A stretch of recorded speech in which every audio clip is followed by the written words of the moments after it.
bonjour à toutes et à tous. Écoutez, bienvenue dans cette bulle French Fab. Bienvenue mon général. Bienvenue à la société Delair et à la société ARX. Alors nous sommes réunis aujourd'hui sous la bannière de la vérité.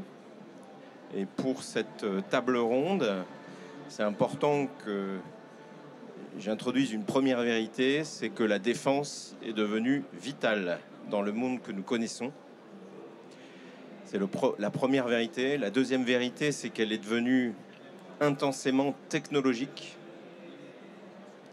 Et que donc pour répondre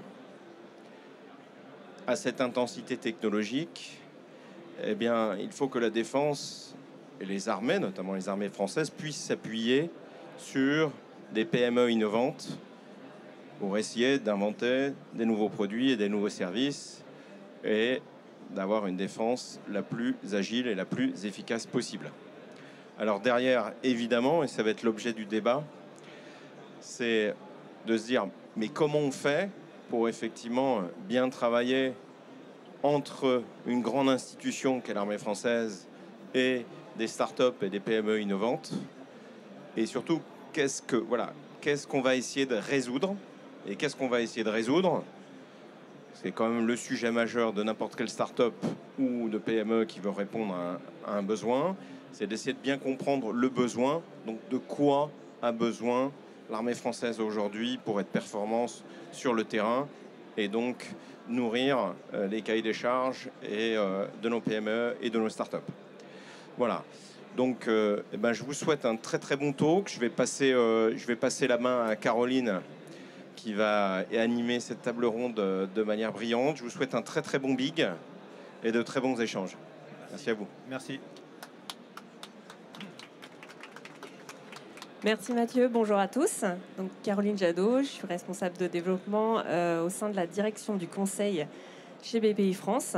Et je vous remercie d'être avec nous pour cette table ronde aujourd'hui consacrée à un sujet d'actualité et ô combien stratégique. Donc comment et pourquoi les PME et les startups innovantes peuvent se mettre au service de la défense.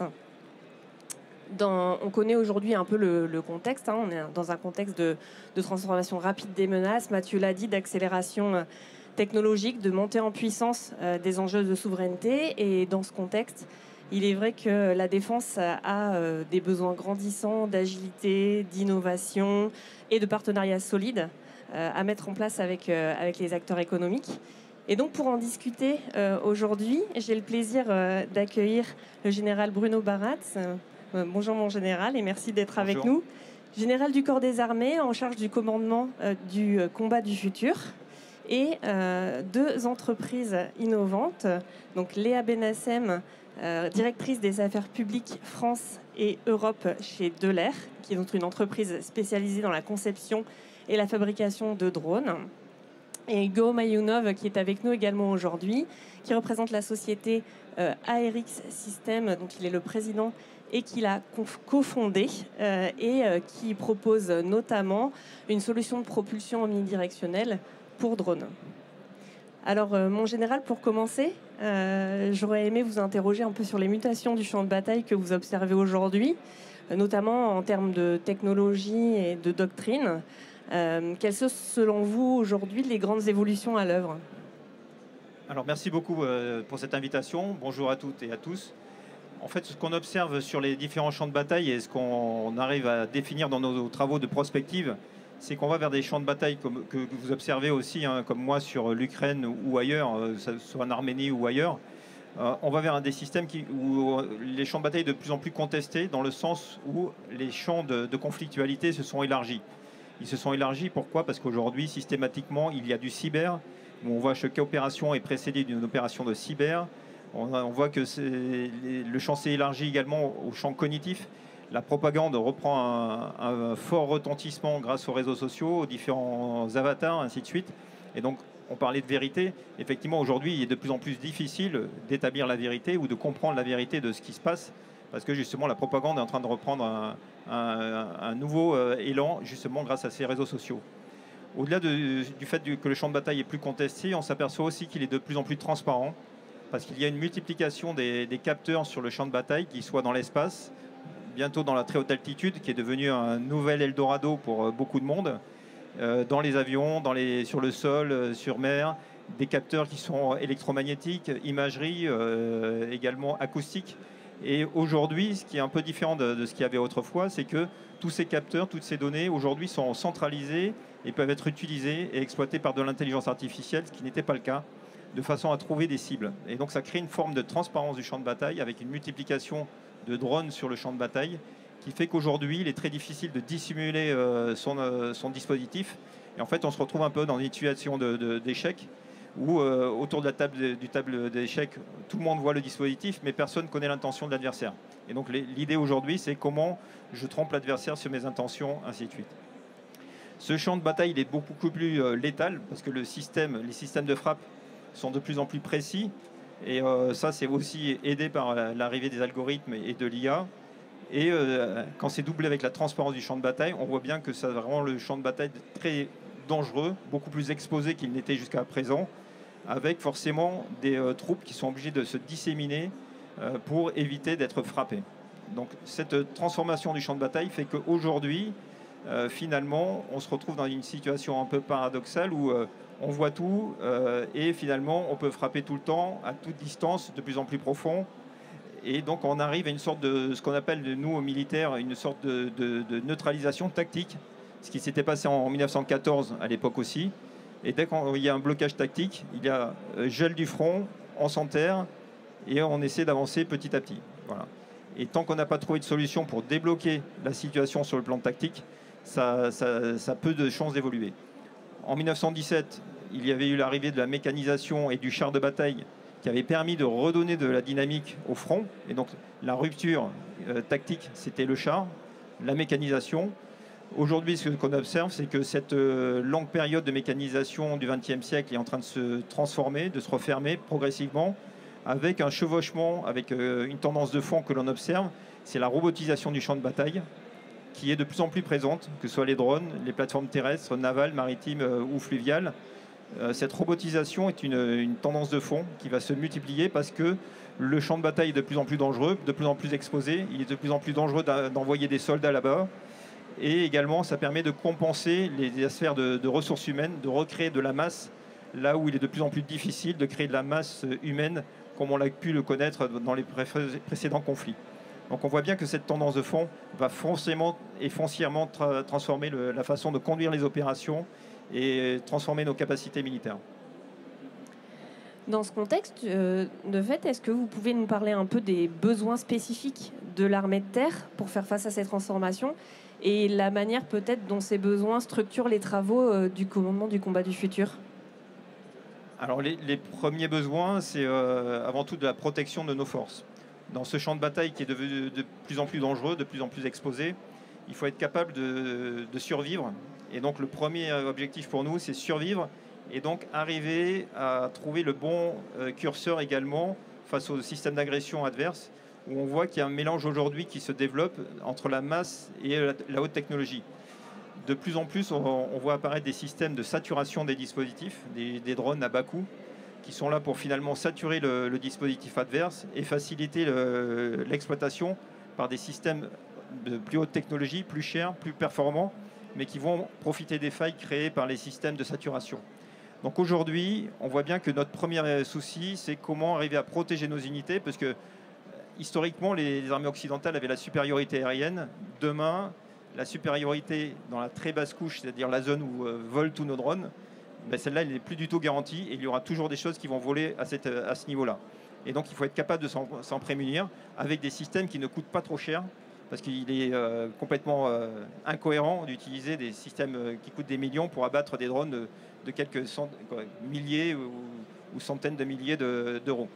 Donc là, on a un vrai sujet sur cette protection. Deuxième sujet, c'est la connectivité qui nous permet d'aller plus vite. Justement, je vous parlais des capteurs. Tous ces capteurs-là, aujourd'hui, sont centralisés dans des bases de données. Et on est obligé il faut qu'on soit capable d'exploiter plus rapidement ces bases de données. Et surtout qu'on puisse transférer les bonnes données, les bonnes informations à ceux qui en ont besoin. Donc la connectivité, aujourd'hui, c'est un élément majeur.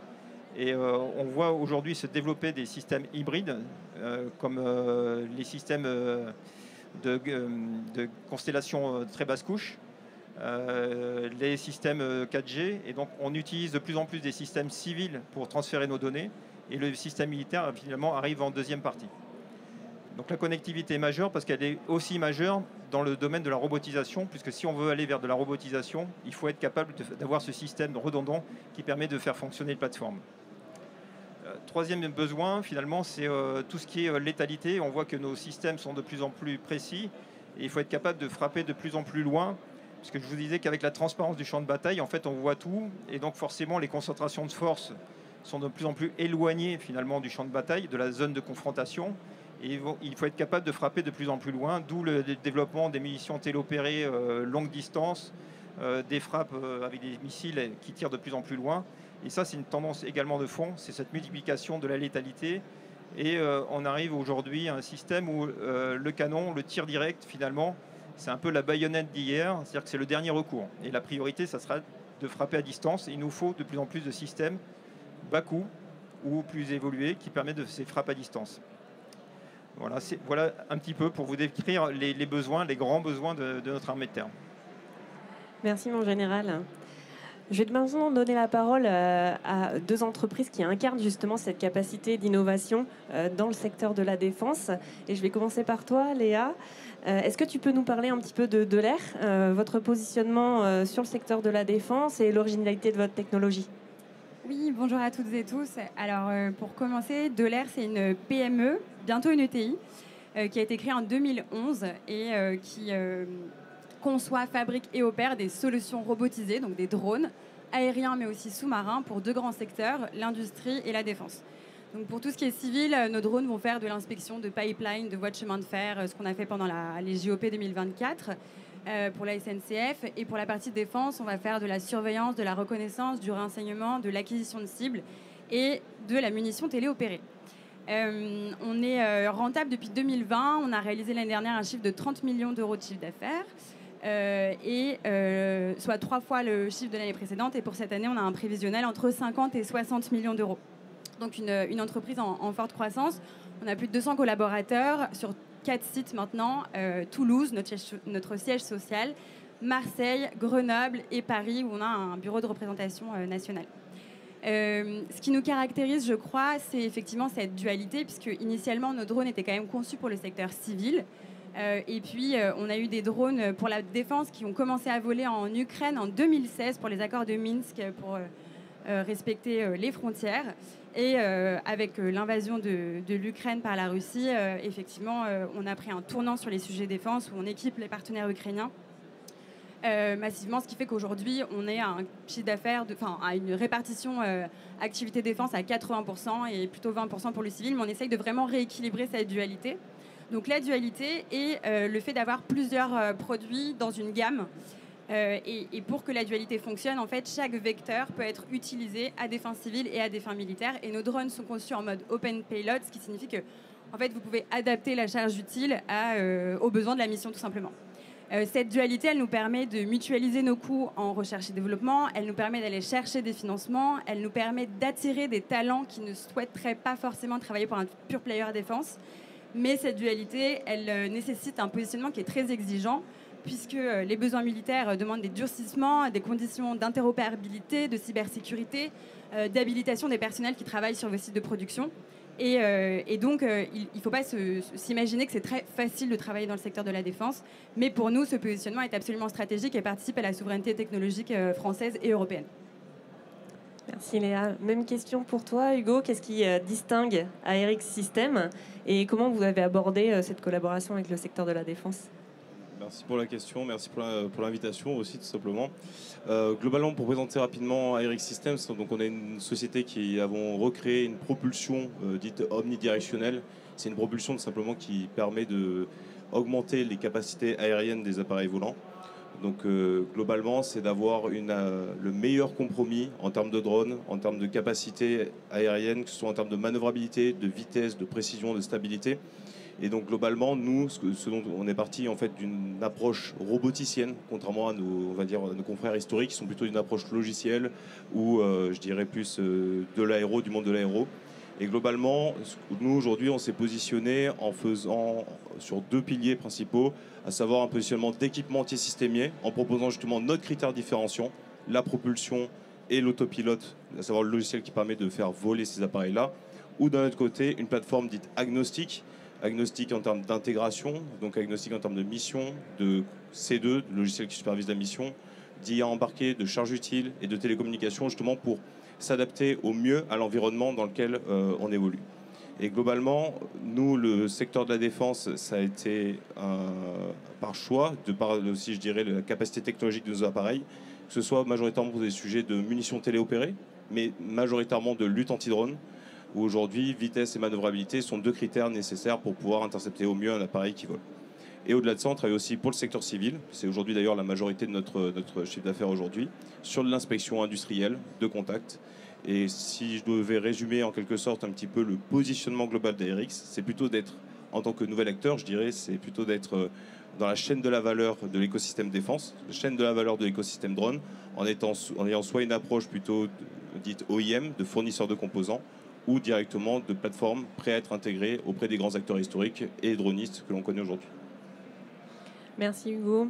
On va en venir à la collaboration justement avec le secteur. Léa, concrètement, comment on peut s'engager dans une collaboration avec le secteur de la défense? Quels sont les prérequis, la démarche qu'il faut mettre en œuvre, en tout cas que vous avez mis en œuvre chez Delair, pour nous partager ton expérience? Alors, déjà, pour commencer, il faut cartographier l'ensemble des acteurs de la défense et ce n'est pas une affaire facile. Vous avez beaucoup d'acteurs institutionnels, en priorité la DGA, l'Agence Innovation de Défense, mais pas que, vous devez aussi travailler avec Bercy, avec BPI France qui nous accompagne beaucoup.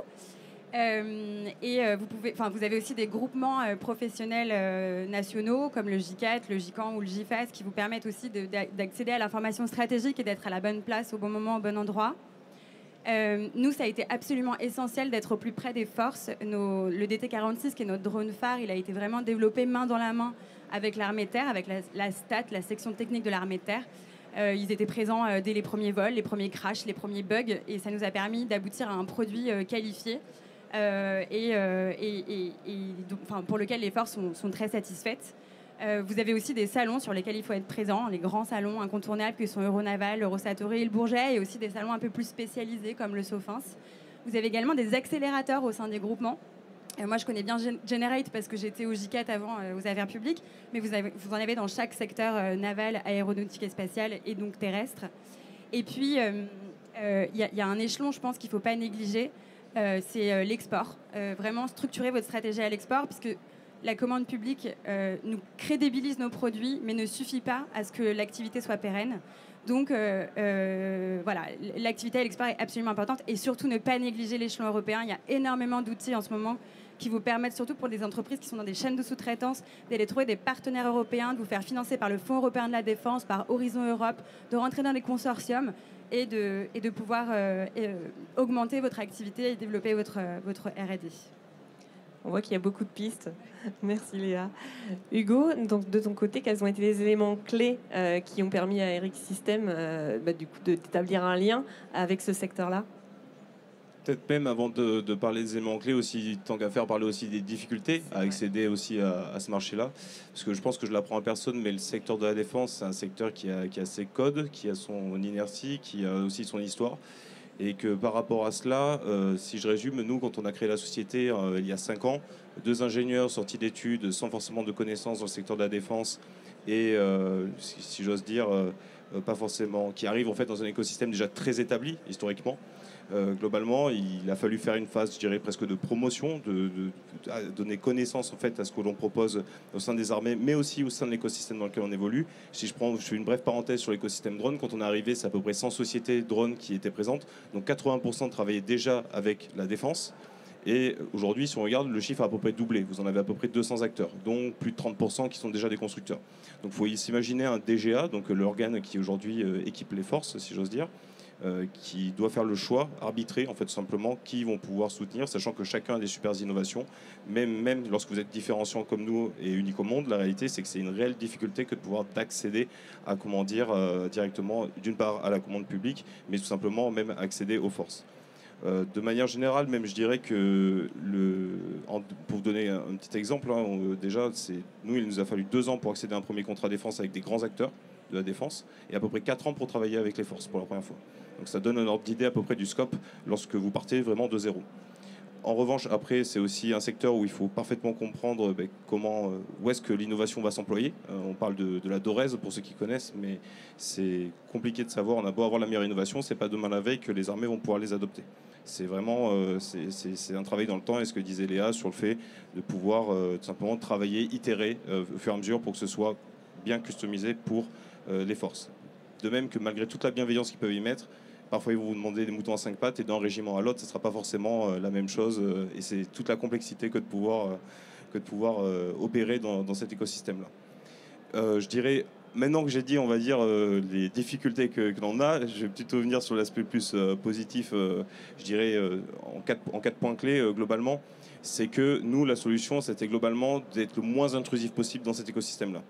Très clairement, c'est pas pour rien, c'est aujourd'hui qu'on propose d'être sous-traitant, rang 1 évidemment, mais sous-traitant quand même. C'est pour s'intégrer plus facilement, d'être le moins intrusif possible, d'être le plus agnostique possible à l'environnement. Car vous avez des acteurs historiques qui sont dans des grands programmes et il faut pouvoir tout simplement s'y greffer. Au-delà de ça, c'est aussi bien comprendre que voilà, c'est pas un sprint, hein, c'est un marathon, comme je vous disais. Donc c'est vraiment quelque chose, l'adoption prend vraiment du temps, même si vous pouvez avoir des choses qui se passent vite. La réalité, c'est que l'adoption, réellement, c'est quelque chose qui prend du temps. Et je peux vous dire qu'aujourd'hui, c'est encore quelque chose auquel on travaille. Et la réalité, c'est qu'ils vont vous demander aussi beaucoup de références extérieures, d'où le fait aussi d'aller dans le civil, de manière à faire maturer en parallèle, compte tenu du temps de contractualisation qui est relativement long en fait, dans ces secteurs-là. Et au-delà de ça aussi, je terminerai par ça, et c'est même ce par quoi tu vas terminer, c'est l'expression de mes business développeurs. Nul n'est prophète en son pays. C'est réellement la solution, aller à l'export, c'est que ce soit faire de la coopération, ou même, je dirais, tout simplement trouver d'autres canaux d'accès à la commercialisation, que ce soit par des projets européens ou autres. On a la chance en France d'être très innovant. Cette innovation, on ne la retrouve pas forcément à l'étranger. Et donc, c'est réellement une chance pour nous. Et à l'inverse, si on regarde, entre guillemets, il n'y a que les Français qui pensent que l'État français va subvenir à tous les besoins de l'écosystème défense. La réalité, si vous regardez d'autres pays européens, globalement, qui sont plus petits que nous, entre guillemets, avec moins de budget, et de base dans leur ADN, je dirais, ces sociétés-là vont à l'export. Et je pense que c'est quelque chose qui a beaucoup manqué, tout simplement, à l'écosystème français, et que nous, on continue tout simplement d'appliquer en ce sens-là. Merci à tous les deux pour ces retours d'expérience. Mon général, à la lumière de ce que vous venez d'entendre, quels sont selon vous du coup, les leviers de coopération à activer un peu pour favoriser cette approche gagnant-gagnant entre l'armée de terre et les entreprises innovantes ? Oui, alors ce qu'on observe, nous, avant d'évoquer les leviers, c'est qu'aujourd'hui, on est dans une bascule assez historique où habituellement, c'était plutôt les cas d'usage militaire qui tiraient la haute technologie. Aujourd'hui, c'est toujours vrai dans certains secteurs, notamment la partie nucléaire, mais globalement, aujourd'hui, on a plutôt des cas d'usage civil qui tirent la technologie. Et c'est le grand bouleversement que l'on observe, et c'est on peut vraiment le souligner dans le domaine des télécommunications, où pendant très longtemps, c'était plutôt les cas d'usage militaire, Internet et autres, le RITA, pour ceux qui connaissent. C'était vraiment les cas d'usage militaire qui tiraient la technologie. Aujourd'hui, c'est tout à fait l'inverse. On voit des grands acteurs, d'ailleurs privés, qui ont des objets qui sont forcément plus performants. Ils investissent énormément d'argent là-dedans. Et donc, on est incapable de rattraper le retard technologique que l'on a sur un Starlink, sur d'autres objets comme ça, qui font qu'il faut trouver une autre façon de travailler. Et ce que l'on fait aujourd'hui, c'est que sur beaucoup d'objets, on va avoir 2 types de programmes d'armement. Il y aura les programmes d'armement classiques qui prennent du temps parce qu'on prend un char pour 40 ou 50 ans. Un avion, ça dure aussi longtemps. Même si aujourd'hui, nous, on estime qu'il faut que les architectures soient plus ouvertes. Donc, on y travaille avec nos industriels. Mais à côté de ces grands programmes d'armement qui se mettent dans la durée, on aura des petits programmes d'armement qu'on viendra chercher sur étagère quasiment, entre guillemets, où ce seront des technologies civiles qu'on va utiliser dans le domaine militaire. Et donc là, il y a tout un autre écosystème qui va se mettre en place progressivement, où on est plus dans une logique de flux d'ailleurs que de stock. puisqu'on ne définira pas, tout le monde ne sera pas équipé avec le même type de munitions téléopérées, avec le même type de drone, mais avec des objets qui vont bouger au gré du temps avec l'évolution des technologies. Donc là, on voit bien qu'on est en train de bouger tranquillement sur ce nouveau modèle. Alors, c'est pas simple, parce qu'il y a des vieilles habitudes, et il faut changer aussi notre façon de faire. C'est une transformation culturelle. Donc je ne dis pas que ça va se faire demain, mais c'est la tendance générale que l'on observe tant au sein de la DGA qu'au sein des armées. Et pour faciliter en fait la création d'écosystèmes innovants, ce que fait le commandement du combat futur, c'est de développer les surfaces d'échange en fait.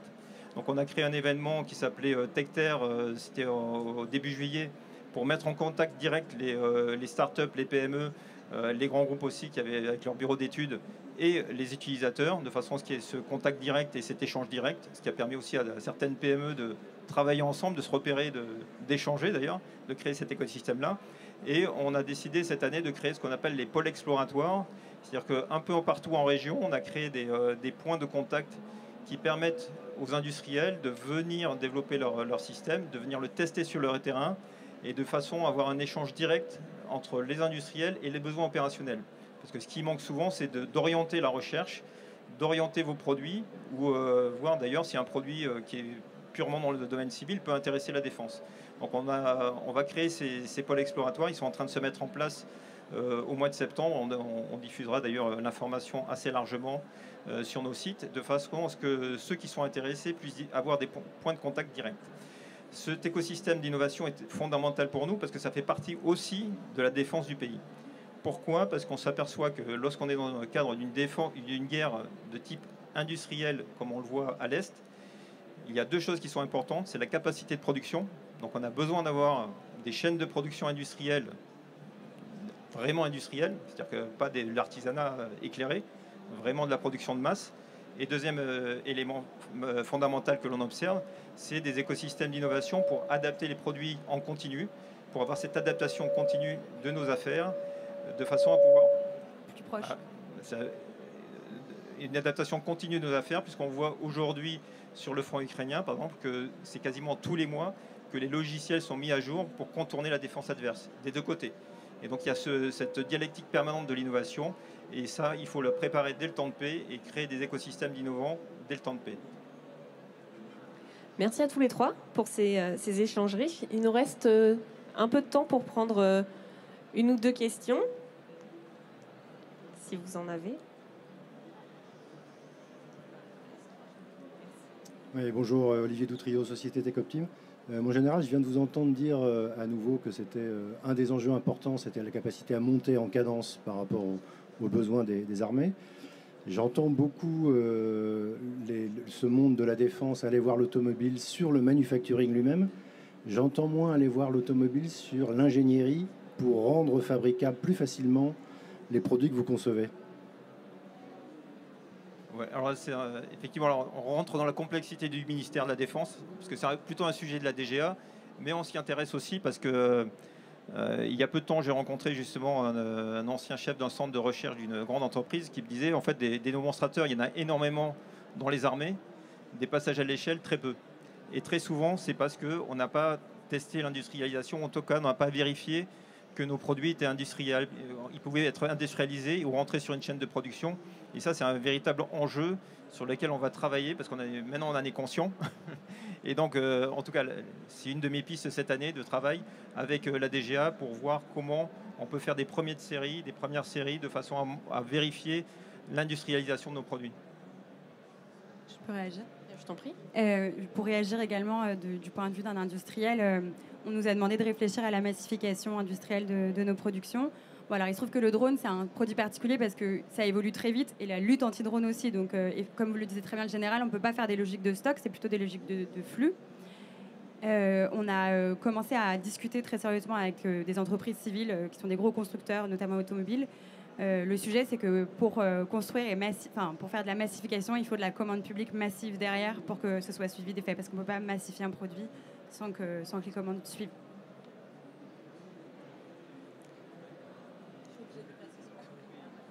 On prend une dernière question, parce que sinon je vais me faire gronder.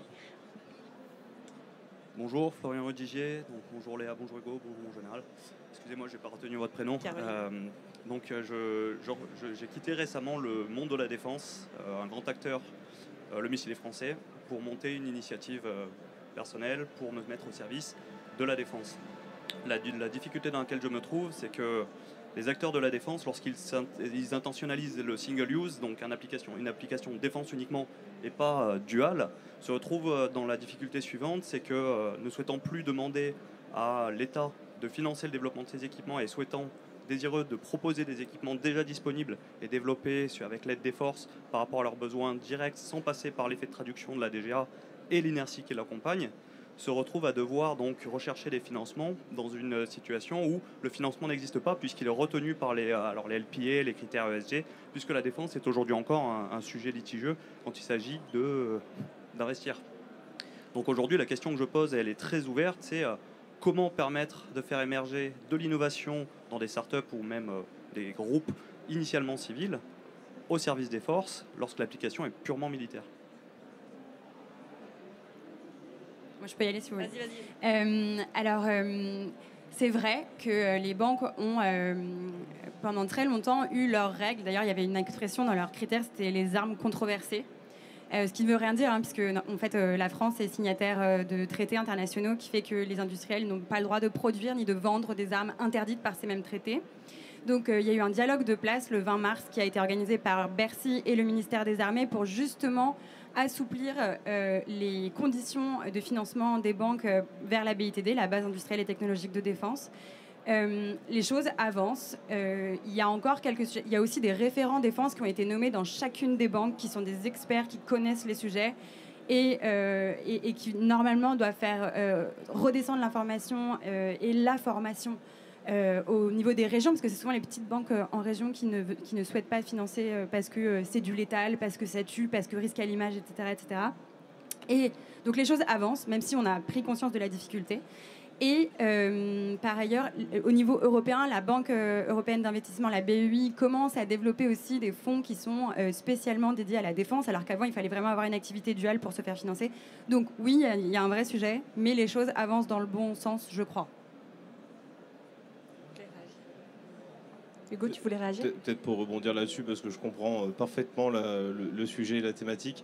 C'est globalement le gros problème, c'est que la prise de conscience a été très tardive, et que globalement, ça laisse très peu de solutions pour réagir dans les temps, encore plus avec évidemment ce qu'on connaît, les enjeux de trésorerie pour les petites sociétés. Donc malheureusement, en soi, nous on a fait le choix de se dualiser très vite, de chercher coûte ces moyens-là, transformer un peu l'activité parfois en bureau d'études pour tenir dans ces moments-là aussi. C'était il y a quelques années de cela. Et sinon, après, malheureusement, ça reste quelque chose de peut-être critiquable, mais il y a du financement aussi dans d'autres pays. Et dans ces cas-là, c'est aller chercher le financement étranger pour ne serait-ce tenir le temps que les mentalités changent, en tout cas côté européen. C'est malheureusement parfois la seule et unique solution si on ne veut pas mettre la clé sous la porte. Merci à tous pour cet échange riche. Ce qu'on voit aujourd'hui, c'est qu'il y a quand même une vraie volonté de créer des ponts entre l'innovation civile et les besoins militaires. Et ça passe, le général le disait, via des espèces de dialogues, de tests communs, donc, tels qu'on a pu l'avoir aujourd'hui. Donc n'hésitez pas à poursuivre les échanges par la suite. Je vous souhaite un très bon big et une très bonne journée. Merci. Merci beaucoup.